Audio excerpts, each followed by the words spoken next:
そしてこの医師を驚かせたのはその症状だけではなかった。この女性、なんと世界的な音楽グループカーペンターズのボーカルカレン・カーペンターだったのである。この番組は日産自動車、ロッテ、第一生命、積水ハウス、日清食品、花王、大正製薬の提供でお送りします。1969年から1982年にかけて活動し、イエスタデイ・ワンスモア、トップ・オブ・ザ・ワールド、雨の日と月曜日はなどを大ヒットさせ、21枚ものゴールドディスクを生み出したカーペンターズ。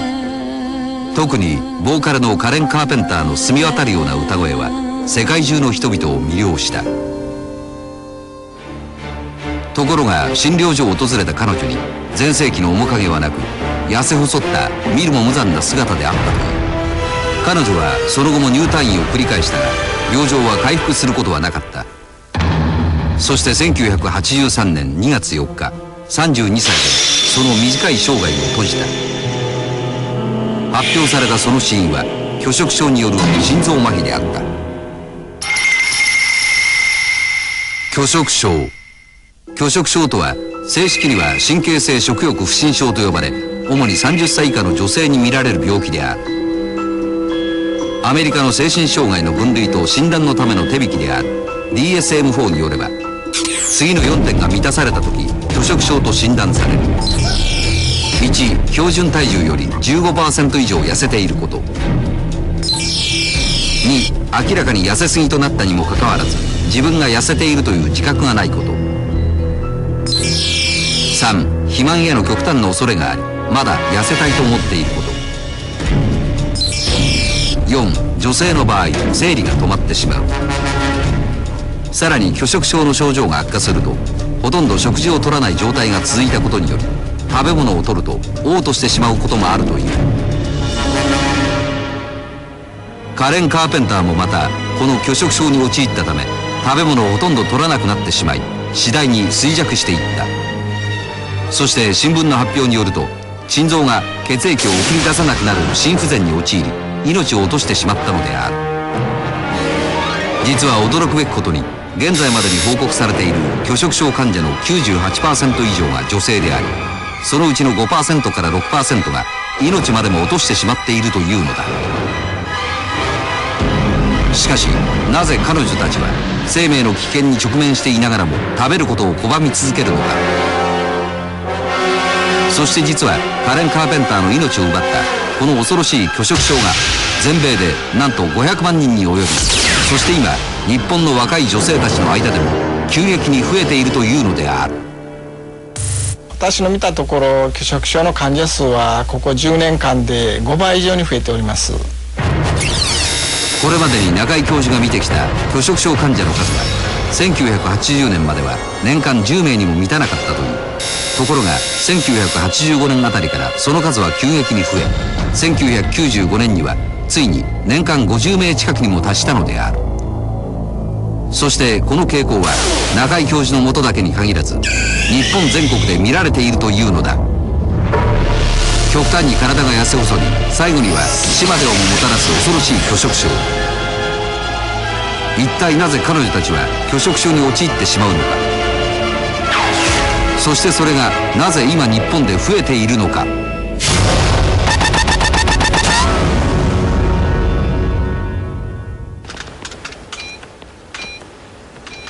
どうだ、そろそろ結論が出たんじゃないのか。ええ、今は伊達君と必要なデータをインプットしているところですからもうしばらくお待ちください。分かった。吉川さん、霧島君呼んできました。あ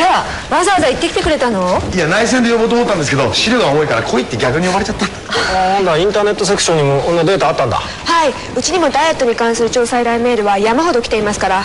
ダイエットと拒食症に関するリサーチは始めていたんです。特に個々の病院での拒食症患者のデータを豊富に集めていたので借りることにしました。ああ、そうか。病院単位で見ると拒食症は確実に増えています。しかも低年齢層に。しかし一体何が原因で拒食症なんだ。それはこのカレン・カーペンターのケースをもとにミッションルームで報告します。食べることを拒み続け、ほとんど自覚症状のないままに極端に痩せ細り、ついには命さえも落としてしまう拒食症。この恐ろしい病に女性たちはなぜ陥ってしまうのであろうか。ここでカレン・カーペンターのケースを例に拒食症へと陥っていく過程を見てみよう。ジャーナリストレイ・コールマンが記したカレン・カーペンターの伝記「栄光と悲劇」の物語の中に、彼女が拒食症になっていった過程が詳しく描写されている。拒食症第1期、食事制限の開始。カーペンターズ結成の前、16歳の頃、カレンの体重は身長163センチに対し66キロあり、どちらかというとやや太り気味であった。その後歌手としてデビューし、大衆の面前に出るようになると、周囲から少し太っていると幾度となく言われるようになり、次第に自分の体型を気にし始めるようになっていったという。そして1973年、デビューから4年後のある日、テレビに映っている自分の姿を見ていたカレンは何気なく兄のリチャードに問いかけた。私太ってるかな？ああ、ちょっとな。カーペンターズとしての音楽活動はもとより、人生においても子供の頃から全面的に信頼を寄せていた兄のこの一言は、カレンに重大な決意をさせるきっかけとなった。絶対スリムな体になってやる。こうしてダイエットを決意した彼女は、食事制限をすることで体重を66キロから55キロにまで落とすことに成功。そして痩せたことを周囲から褒められ嬉しくなったカレンは、さらにダイエットを続行した。拒食症第2期、行動が活発になる。さらにカレンに少しずつ異変が起こってきた。なぜか必要以上に活発に行動するようになっていったのだ。この頃の彼女はレコーディングとツアーの繰り返しという常に過酷なスケジュールだった。ところが彼女はそれを精力的にこなし、睡眠も1日わずか 2,3 時間しか取らなかった。しかしこうした生活を彼女はとても楽しそうに送っていたという。実はこの時、カレンの体の中である異変が起こっていたのである。彼女は過激なダイエットを続けたことでダイエットハイという状態になったと考えられます。ダイエットハイ。山岡博士によると、過激なダイエットを長時間し続けると高揚感を感じ、幸せに満ちた感覚を得ることがあるという。これがダイエットハイである。ではどのようなメカニズムでダイエットハイになるのか。絶食をして30時間以上経過すると、脳内の視床下部から CRH という物質が分泌される。 CRH とは人間がストレスを感じると分泌されるホルモンであり、この CRH が分泌されると食欲を抑えると同時に脳や体の活動を活性化して、ストレスに全力で対処しようとする働きが起こるのである。そして CRH が脳下垂体に伝わるとある物質が分泌される。それがベータエンドルフィン。ベータエンドルフィンとはモルヒネのおよそ 6.5 倍の効果がある脳内麻薬と呼ばれる物質で、体を気持ちよくする麻酔作用を持つ。そしてストレスが大きいほど CRH は多く分泌され、これに反応してベータエンドルフィンの分泌量も多くなるという。つまりこのベータエンドルフィンが大量に分泌された時、その麻酔作用によって高揚感や幸せに満ちた感覚になるのである。そしてカレン・カーペンターの場合も、大スターとしてのプレッシャーと過酷なスケジュールに加え、過激なダイエットという体にとって大きなストレスを抱えていた。それによってこのベータエンドルフィンが大量に分泌され、その結果ダイエットハイの状態になったのだ。こうしてダイエットが苦痛ではなく快楽となってしまったカレンは、ますます過激なダイエットへのめり込んだと考えられるのである。拒食症第3期、食事の拒否。ダイエットハイの状態が続く中、当初の目標体重であった48キロに達したカレン。ところがこの後彼女は食べ物をほとんど口にしなくなったのだ。固形の野菜スープをかじったり、ダイエット用の麺類、そして糖分のないゼリーといったものをほんの少し食べるだけであったという。実はこの時カレンの体には重大な障害が起こっていた可能性があるというのだ。おそらくカレンさんはこの時全く空腹感を感じなくなっていたのでしょう。山岡博士によると、カレンは過激なダイエットを続けたことで空腹感を感じない体になってしまったというのだ。これは一体どういうことなのか。通常我々のお腹が減るという感覚はある2つの情報を脳が統合し、お腹が減ったという判断を下している。まず1つ目は胃からの情報である。胃の中が空になってくると胃の収縮が起こ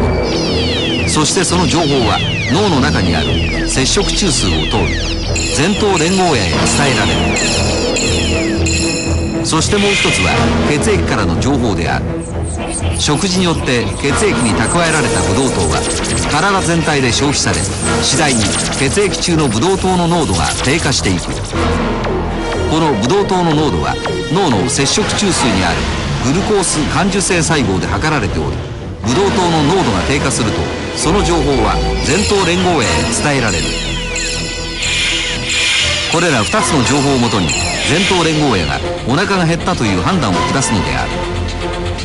ところが拒食症になると脳の中の摂食中枢に重大な障害が生じてしまうというのだ。その重大な障害とは、拒食症患者の場合、長期間食べ物を取らないことによってグルコース感受性細胞の働きが悪くなると考えられます。青尾助教授によると、拒食症になるとブドウ糖の濃度を測るグルコース感受性細胞の働きが悪くなり、ブドウ糖の濃度が低下したということがわからなくなるというのだ。つまり摂食中枢からブドウ糖の濃度が低下したという信号が出ないため空腹を感じないのである。さらに長期間物を食べないことで胃の機能が低下し、収縮が起こらなくなってしまう。この状態で食べ物を取ると胃は食べ物を消化することができず吐き出してしまうのだ。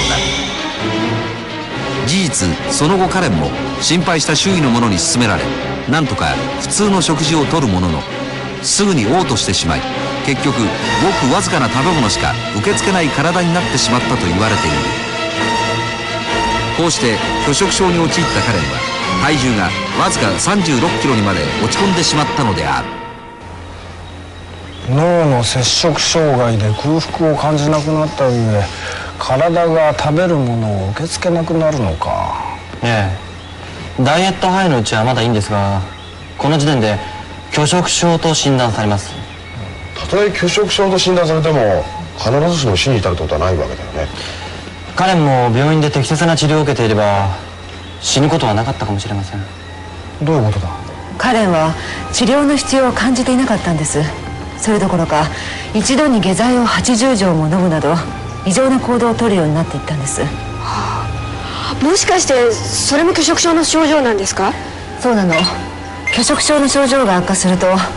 正常な判断ができなくなってしまうらしいの。ということは拒食症患者の脳の内部で何か異常が発生している可能性もあるというわけだな。はい、実はそれに関して驚くべきレポートが発表されていました。拒食症患者の脳の内部に起こる異常とは何か。調査を進めた我々はその異常こそが拒食症患者を死に追いやる元凶であることを突き止めた。カレン・カーペンターは拒食症に陥ったため空腹感を感じなくなった上に胃が食べ物を受け付けなくなってしまった。ところが悲劇はこれだけでは収まらなかった。さらに恐ろしい障害がカレンを襲ったのである。拒食症第4期、正常な判断ができなくなる。誰の目から見ても明らかに痩せすぎになったにもかかわらず、カレンは相変わらず自分はまだ太っていると思い込み、誰が忠告してもなかなか病院へは行こうとしなかったという。しかも彼女はほとんど何も食べられない体になったにもかかわらず、ほんの少しでも食べ物を口にすると太ってしまうのではないかという強い恐怖心に襲われ、一晩に下剤を80錠から90錠も飲むことがあったというのだ。拒食症患者さんの場合、自分が痩せているにもかかわらずまだ太っていると思い込んで、痩せることへの強迫観念に支配されているのです。つまりカレンは自分の体が太っているという誤った認識に支配され、通常の状態ならば容易に判断できる自分の体が危険な状態にあるという判断ができなかったのである。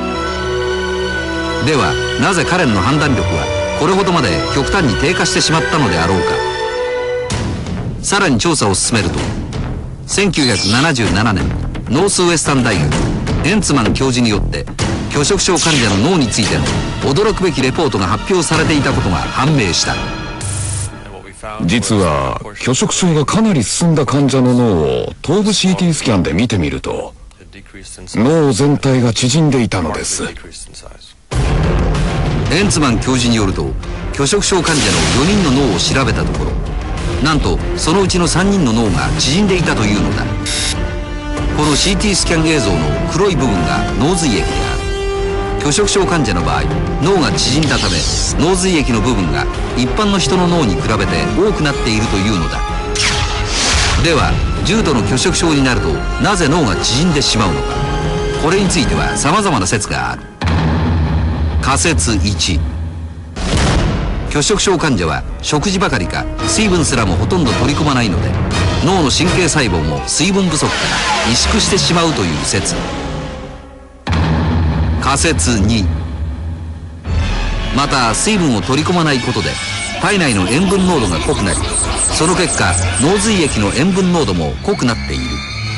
そのため神経細胞の中と外の濃度の差をなくそうと、神経細胞の中から水分が出るために萎縮してしまうという説。仮説3、栄養不足からいくつかの神経細胞が死滅し、そのため脳全体で見ると萎縮しているという説。以上のように様々な説があり、拒食症によって脳が萎縮するその詳しいメカニズムは未だ解明されていない。そしてこの脳の萎縮は主に前頭葉で顕著に見られるという。この前頭葉こそ人間の脳の中でも理性的な役割を司る部分なのだ。つまりこの前頭葉が萎縮してしまったことと、栄養分を取らないことで神経伝達物質の量が減少。そのため脳の情報伝達機能が低下してしまい、理性的な判断ができなくなってしまったのではないかと考えられている。つまりカレンの場合も長期にわたる食事制限により脳が萎縮したことと神経伝達物質の量が減少したために、今の体の状態は生命に危険だという正常な判断ができなくなったと考えられるのである。そのため拒食症の治療を拒み続けたカレンは適切な治療を受けることもなく、1983年2月4日32歳という若さで命を落としてしまったのである。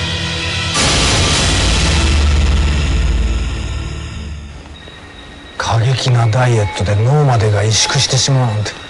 怖い話だな。いやでも本当に怖いですよね。きっかけは何気ないダイエットでしょ。それでここまでなってしまうんですから。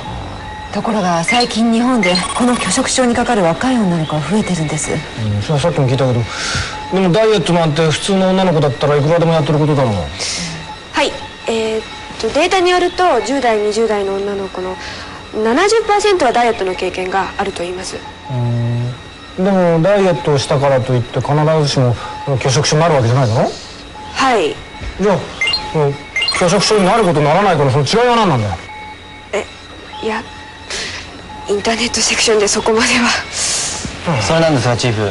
どうやら拒食症にはなりやすいタイプというのがあるようなんです。なりやすいタイプ？食事を受け付けない体になり極度に痩せ細ってしまう病気拒食症。そのきっかけのほとんどがダイエットであるという。しかしダイエットをした女の子全てが拒食症にかかるわけではない。なぜダイエットをして拒食症になることならない子がいるのであろうか。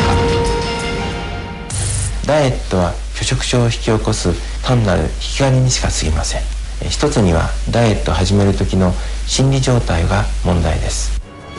山岡博士によれば拒食症になる子は大きなストレスを抱え込んでおり、その状態でダイエットを行ったために拒食症となってしまうケースが多いという。ではなぜ大きなストレスを抱え込むと拒食症になりやすいのか。実は大きなストレスを抱えた状態で過激なダイエットを始めると大量の CRH が分泌され、これに反応して麻酔作用をもたらすベータエンドルフィンが大量に分泌される。その結果ダイエットハイを引き起こしやすくなってしまうのである。そのためますますダイエットにのめり込み拒食症になってしまうと考えられるのだ。そして山岡博士によると、人よりストレスを大きく感じやすく拒食症に陥りやすいタイプがあるというのである。では一体どのようなタイプが拒食症に陥りやすいのか。果たしてあなたは大丈夫なのか。山岡博士によると、拒食症にはなりやすいタイプとなりにくいタイプがあるという。では一体どのようなタイプが拒食症に陥りやすいのか。実際に拒食症になった16歳の A 子さんの事例を見てみよう。地元でも有名な進学校に通う A 子さんは、入学当時身長155センチに対し体重は57キロであった。クラブ活動にダンス部を選んだ A 子さんは、ある日鏡に映った自分を見て、友達と比べてちょっと自分は太っているのではないかと気にし始めた。そして2学期に入った頃から食事制限と運動によるダイエットを始めた。2ヶ月後には目標体重であった45キロに到達。彼女は痩せた喜びと爽快な気分を感じていた。そしてもっと痩せたいという衝動に駆られ、さらに減量。ついには1日に野菜サラダと牛乳をコップ5杯だけという食事を繰り返した。その結果4ヶ月後にはなんと体重が38キロになった。しかしこの頃から勉強に集中できないようになり、精神状態も不安定になっていった。そしてやがて生理さえも止まってしまったのだ。そんな彼女を心配した母親は無理やり病院へ連れて行った。その結果彼女は拒食症と診断された。九段坂病院山岡博士によれば、 A 子さんが拒食症に陥った原因もやはり極度のストレスによるものであるという。しかしこの時 A 子さんは第一志望であった高校へも入学でき、特に友人関係で悩んでいた様子もなく、周りの人々からはとても大きなストレスを抱えていたようには見えなかったという。事例のケースはいわゆる優等生タイプの子です。実はこういった子はストレスに弱いために拒食症に陥りやすいのです。山岡博士によれば、優等生タイプの子はストレスに弱く、ストレスを受けた時にそのストレスを自ら大きくしてしまうために拒食症になりやすいというのだ。これは一体どういうことなのか。実は優等生タイプの子どもさんは母親とか周囲の人たちの意向や評価を気にして行動することが多いんです。ですから自分の欲求を抑え込んでいます。そのことがストレスをより大きく感じる原因となっています。特に思春期を迎え、進学や恋愛、友人関係などさまざまなことを自分で決めなければならない時期になると、次のような事態が起こる。実は優等生タイプの子は幼い頃から何か物事を決めるときに自分の本当の欲求を抑え込んできたケースが多いという。つまり親の喜ぶことや親から褒めてもらうことを価値判断の基準としてきたのである。その結果、自分が本当に欲しいものややりたいことが分からなくなってしまうことがあるのだ。そして思春期を迎え、自分自身で物事を決めることができなくなっている自分にふと気づき悩むようになる。そのことが一つ一つのストレスをさらに大きくしてしまうというのだ。ここで A 子さんのストレスを見てみると、第一志望であった進学校に入学できたものの、成績はクラスの中程度となった A 子さん。このことが中学までは常に学年でもトップクラスだった彼女にとって、親や周囲の人に評価されていないのではないかという焦りと劣等感を抱かせる結果となり、ストレスを感じるようになった。さらにダンス部を辞めて勉強に専念するのか、クラスメートから交際を申し込まれその返事をどうするのかといった自分で決めなければならないことに次々と直面し悩んでいたという。皆さんは A 子さんのこういった悩みについて些細な悩み事だと思われるかもしれない。しかし A 子さんの場合、自分で決めることができない性格からいつまでたっても結論が出せず、ストレスを自ら大きくしていったと考えられるのである。さらに優等生タイプの子はコツコツと物事に打ち込む。与えられたことはしっかりと最後までやり通すという真面目で負けず嫌いといった完璧主義的な性格であることが多い。例えばダイエットをしている時に自分が設定した目標体重に達する前に体に支障をきたしても、それを自分の努力のなさと反省し、何としてでもダイエットを達成しようとする傾向があるのだ。ところが実はこの無理なダイエットがダイエットハイの状態を作り出してしまいやすいのである。そしていつの間にか痩せることが喜びとなり、拒食症へ陥ってしまうことがあるのだ。さらに山岡博士によると、拒食症になりやすいもう一つのタイプがあるという。実は拒食症患者さんには幼い頃にその母親が情緒応答性を十分に発揮できなかった環境にいたために、無条件に母親に甘えきれなかった人がいるのです。情緒応答性。情緒応答性とは乳幼児が表現する情緒的な信号。例えば今子供が何を考えているかということを母親が読み取り、それを適切に答えてやることである。そして母親が情緒応答性を十分に発揮できないと、子供は母親から愛されていないと感じ、無条件に母親に甘えきれない子供に育っていく。この状態が子供からしてみれば大きなストレスとなってしまうというのだ。そして九段坂病院山岡博士によると、優等生の中に無条件に母親に甘えきれなかった子供が多いというのだ。つまり無条件に母親に甘えきれない子供は必死になって母の愛を得ようとする。そして母が喜ぶこと、あるいは母に褒めてもらえる行動をとるようになる。その結果、親から見れば手のかからない良い子、すなわち優等生タイプの子供に育つことになるという。以上のように優等生タイプの子は自分で決めることができないことと、母親に甘えきれないといったことが常に大きなストレスとなっていたのだ。こうした大きなストレスを抱えた子の脳内には、それに対処するため常に CRH が分泌されている。そしてこの状態で過激なダイエットを始めると、さらに大量の CRH が分泌され、これに反応して麻酔作用をもたらすベータエンドルフィンが大量に分泌され、その結果ダイエットハイが引き起こされやすくなってしまうのである。つまりダイエットという行為が減量の苦しみどころか大きな喜びをもたらすものとなり、ますますダイエットにのめり込み拒食症になってしまうと考えられる。では日本でこの拒食症患者が増えているのはなぜか、そして拒食症になってしまったらどのように治していけばよいのだろうか。拒食症はストレスをためやすい優等生タイプがなりやすいという。ではカレン・カーペンターの場合はどうなのか。カレン・カーペンターの伝記「栄光と悲劇」の物語によると、彼女も大きなストレスを抱え込んでいたという。カレン・カーペンターが拒食症になった原因1、自分で決めることができなかった。カレンは周囲の人々、とりわけ母の顔色をいつも伺っていたという。実際にスーパースターとなっても、カレンは母の望み通りに一緒に暮らしており、恋人を選ぶのにも母の忠告を聞いていた。そして24歳の時、一人暮らしをしようとしたが、母から私を裏切る気なのと猛反対され、逆らえない彼女は諦めざるを得なかった。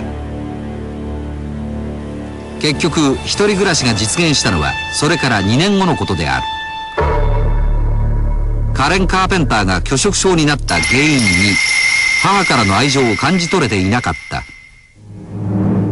多くの拒食症患者と同じように、カレンもまた母に甘えることができなかったという。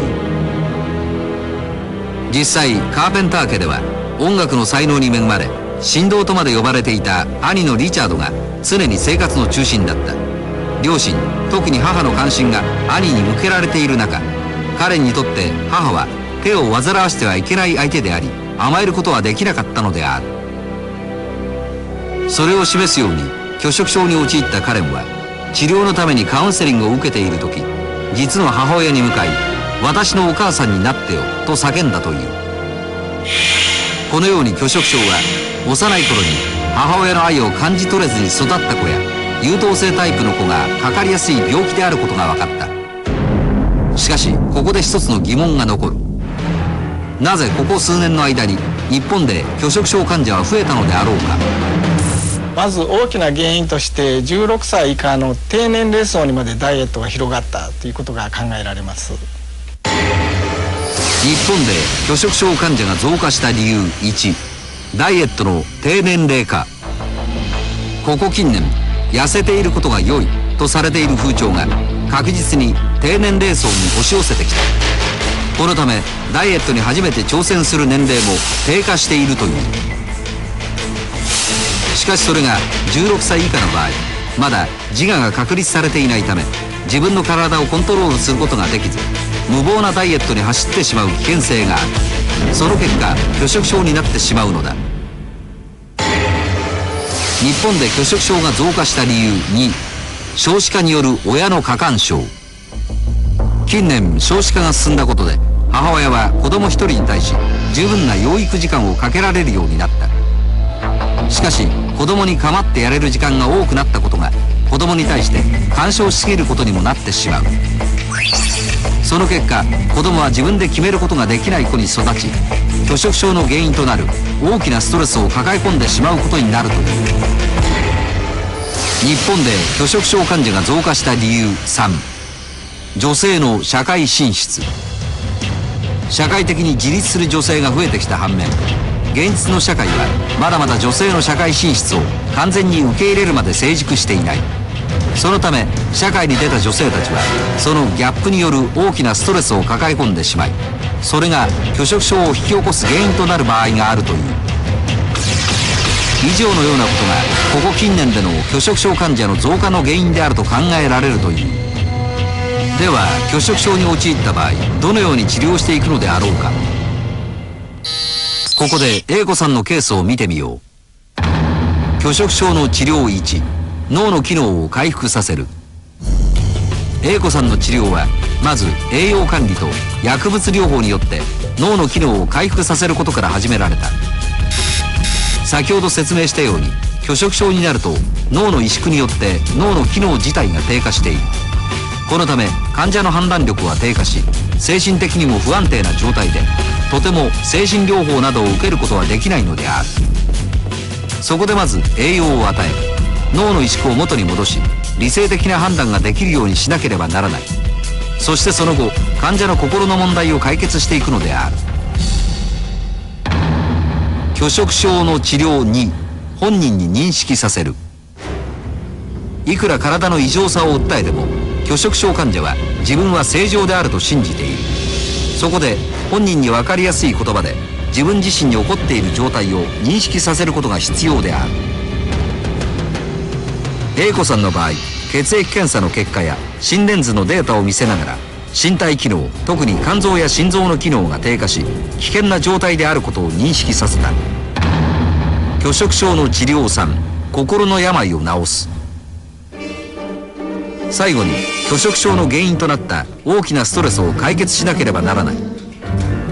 例えば母の愛を感じることができずに拒食症になってしまった人には、幼児期にできなかった心から母に甘えることを満たしてあげることが必要なのである。それにはまず母親の協力がなくてはならない。そして母親が娘の気持ちを理解できるようになることが重要なポイントになるという。 A 子さんの場合、手をつないで寝てあげる、一緒に入浴するなどスキンシップを図り、母親は娘を甘えさせてあげることを繰り返し行っていった。こうして A 子さん親子の間には十分な信頼感が養われていき、 A 子さんは長い間抱えてきたストレスから解放されたのである。 A 子さんはこのように体と心の両方を治していくことで次第に食事の量が増えていき、拒食症を克服、立ち直ることができたのである。若い女性たちの体を蝕む拒食症、それは単に体が痩せ細ってしまう病気として片付けられるものではない。ダイエットやストレスで体と心のバランスが崩れた時に引き起こされる病なのである。拒食症は体と心両方の病だからな。ええ、病院の治療だけでなく心のケアも必要なようです。でも幼児期に母親の愛情が感じられないなんて、子供にとっても母親にとっても悲しいことですよね。しかも母親とコミュニケーションが取れないことで子供は想像以上にストレスを感じていますから。それが拒食症になる原因の全てではないにしろ、親子の十分な信頼関係を築けるような子育てを心がけたいもんだね。まあしかし私にとっては拒食症は無縁だってことが分かったんでね、これで安心してダイエットできますわ。なんか自覚したのか。私のこれ大きな愛で私を包んでくれたんでね。そっちの方か。私はてっきり優等生タイプじゃないから安心なのかと思って。ああ、そっちの方も大丈夫です。